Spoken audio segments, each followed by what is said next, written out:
यदि युएस जानु छ भने युएस नै गर्ने भनेर कन्सन्ट्रेट गर्नु। अब म अस्ट्रेलियन एप्लाई गर्छु, म इङ्ल्यान्ड एप्लाई गर्छु, म क्यानाडा एप्लाई गर्छु, अथवा म नेपालमै बसेर इन्जिनियरिङ पढ्छु या फिर मेडिकल फिल्डमा जान्छु भनेर चाहिँ नसोच्नुहोस्। एउटा आफ्नो मेन एमलाई चुज गर्नुहोस् अनि त्यसपछि त्यसमा फोकस भएर गर्नुहोस्।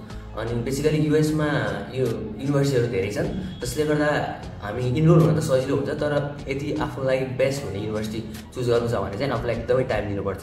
यो एप्लिकेसन प्रोसेस चाहिँ मेनली चाहिँ धेरै टाइम दिनुपर्छ।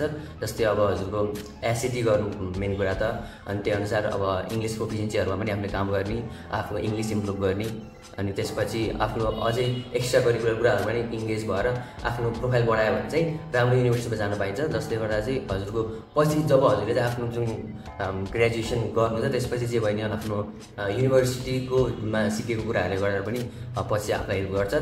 युएसको भिजा लाउनु नै सबभन्दा ठुलो कुरा चाहिँ होइन, त्यसपछिको स्टेपमा चाहिँ आफूले के गरिन्छ भन्ने मेन कुरा हो।